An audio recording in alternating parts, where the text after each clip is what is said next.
नमस्कार, डिजिटल आदिवासी पोर्टलवर पुन्हा ॲपल स्वागत आहे. पाहूया आजच्या बातम्या. नंदुरबारच्या मिरचीचा यंदा 65 कोटींच्या उलाढालीचा ठसका. हंगामाची सांगता, पावडर उद्योगाला मात्र बसली झळ. कच्चा माल संपल्याने अडचणीत वाढ. यंदा सातपुड्यातही तापमानाचा पारा वाढला. नंदुरबार जिल्ह्यातील सर्व माध्यमांच्या शाळांमध्ये 1ली ते 10वी पर्यंत मराठी भाषा अनिवार्य. शासन निर्णय जाहीर.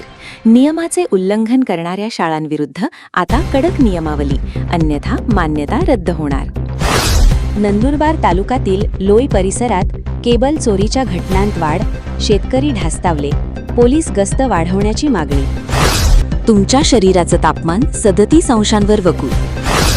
धुळे येथील दारूबंदी विभागातील महिलेची छेड काढणाऱ्यांविरुद्ध कठोर कारवाई करा.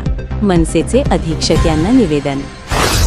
गोदा ते नर्मदा जलयात्रेचे धुळ्यात जल्लोषात साजरा. दुष्काळमुक्त महाराष्ट्र संकल्प साकारण्याचा प्रयत्न.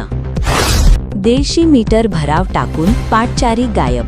प्रशासनाचा तात्काळ हस्तक्षेपाची शिवसेनेची मागणी. आकांक्षित तालुक्या कार्यक्रमात नंदुरबारमधील सर्व तालुक्यांचा समावेश. शिरपूर शहादा रस्त्यावर अनरत बारीजवळ टायर फुटल्याने पिकअपला अपघात. 18 जखमी. खरीप हंगामाच्या पूर्वतयारीचा नवापूर येथे आढावा. नंदुरबार येथे राष्ट्रीय पोषण पंधरवाडा उत्साहात. जमीन सुपीकतेसाठी लघु प्रकल्पातील गाळ टाकण्यास प्राधान्य. विविध कामांमधून रोजगार निर्मिती. प्रकल्पातील पाणी साठवण क्षमतेत होणार वाढ. भारती चव्हाणची सॉफ्टबॉल महिला संघात निवड. दहशतवादावर दुटप्पी भूमिका चालणार नाही. भारताने पाकिस्तानला फटकारले. गुजरातमध्ये भाजपाची त्सुनामी. महानगरपालिकेत फुलले कमळ. काँग्रेस अन्न आपचा सुपडा साफ. मुंबईत रिक्षाचालकांना मराठी सक्तीची. परिवहन मंत्री सरनाईक यांची अधिकाऱ्यांसोबत चर्चा.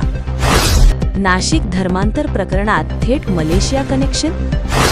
मराठवाड्यात उष्माघाताचा चौथा बळी. 75 वर्षीय शेतकऱ्याचा अन 25 वर्षीय तरुणाचा मृत्यू. खरात प्रकरणानंतर रुपाली चाकणकर पुन्हा सक्रिय. तळोदा तालुक्यातील बोरद परिसरात तापमानाचा पारा 42 अंशांवर. 1 मे रोजी पालकमंत्री हसन मुश्रीफ यांच्या हस्ते पोलीस मुख्यालयात ध्वजवंदन. अशाच नवनवीन बातमीसाठी आपल्या YouTube चॅनल डिजिटल आदिवासी पोर्टलला सबस्क्राईब करून घ्या.